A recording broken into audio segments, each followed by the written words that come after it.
So I recently decided to sort of relearn Sultans of Swing by Dire Straits, right? Because I was going to be teaching it a bit and I wanted to make sure that I hadn't missed anything.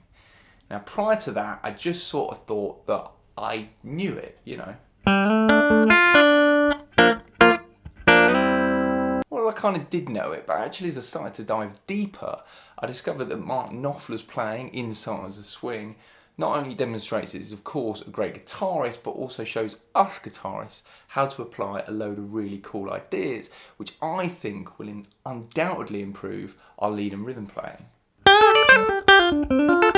So I think that Sultans of Swing is a song that all guitarists should learn to play, and today I'm going to explain why.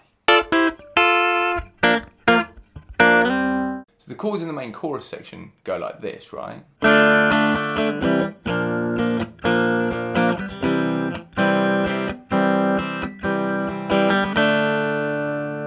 Now, of course, Mark Knopfler doesn't play that, he plays this.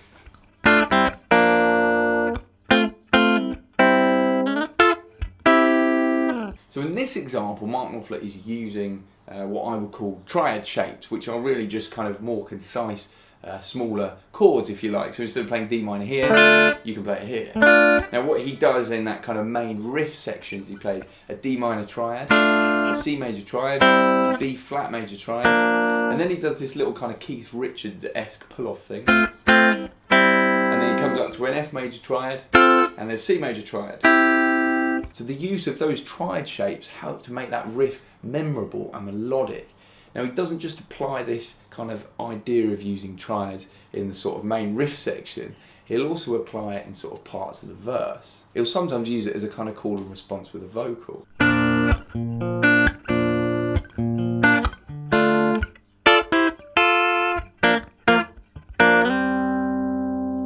So let's now talk a little bit about the harmony of this tune. So the song is in the key of D minor and the verse uses the chords of D minor, C major, B flat major, A major and A dominant 7.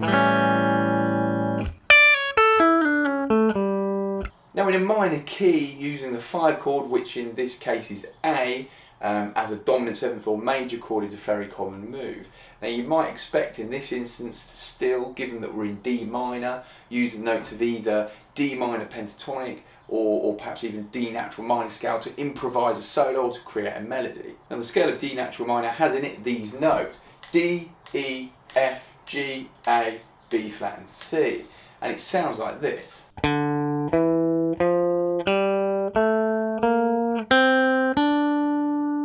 Now the A major and the A dominant 7th chords, which appear in the chord progression, complicate things a bit because both of those chords contain the note of C sharp,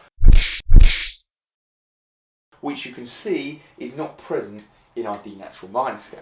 So if you use the D natural minor scale to improvise over this chord progression, you potentially stand to have a clash of notes between the C natural that appears in the scale and the C sharp note which is present in both the chords from the chord progression. So if you add the note C sharp into your D natural minor scale, you actually get D harmonic minor scale, which I've written down here. Now D harmonic minor scale sounds like this.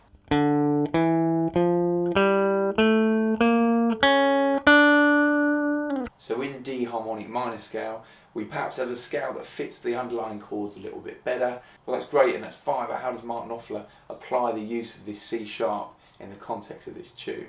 So the A dominant 7th chord appears at the end of the 4-bar phrase in the verse. Now he'll often use this as an opportunity to kind of recreate a little kind of response idea on the guitar as a response to the vocal part that he's just sung. So in this example he highlights the C sharp note in the lower register with this phrase.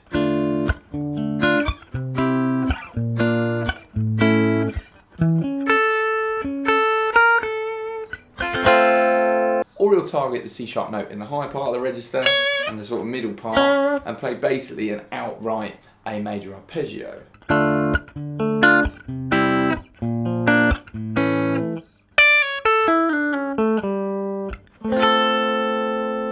Or later on he'll use a triad which implies the A7 chord in a sort of more melodic and rhythmic way.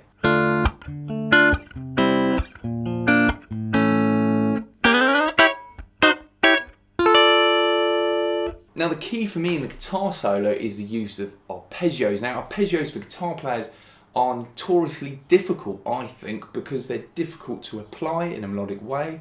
They're also quite difficult to play because in terms of intervals they're just more awkward on the guitar. But in the solo he'll use these in a really nice melodic way.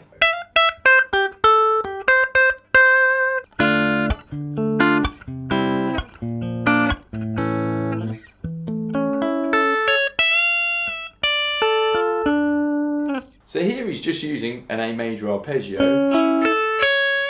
little bend, and then down a D minor arpeggio, which just highlights the harmony and really brings out the sound. And again, we're using that lovely C sharp note. A bit later on in the solo, over the C major chord, he'll play pretty much an outright C major arpeggio, which just uses the notes of a C major arpeggio, with an F added.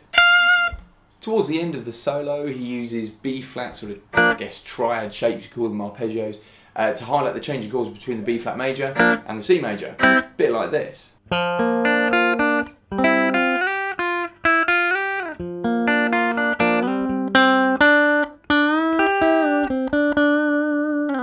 So here he's just using a B flat major, coming up to a C major, but using some added notes. Then back to the B flat, slides up to the C, and he finishes with a little kind of country lick.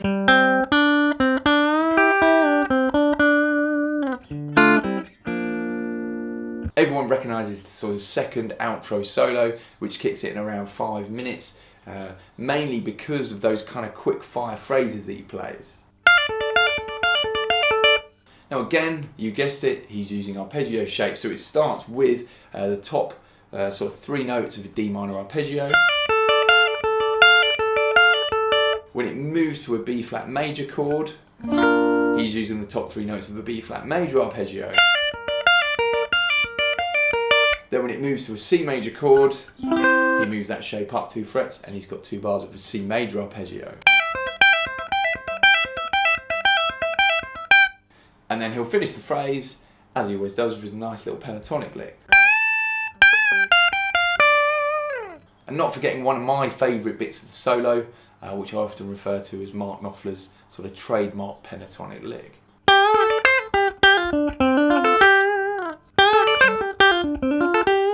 Now there's a lot to get stuck into there, but a lot of the things that I find that everybody goes on about you that you should learn, like make sure you learn your triad shapes, make sure you learn how to use space in your solos, and that you're able to combine rhythm and lead guitar flawlessly, and that you're able to understand how to use arpeggios.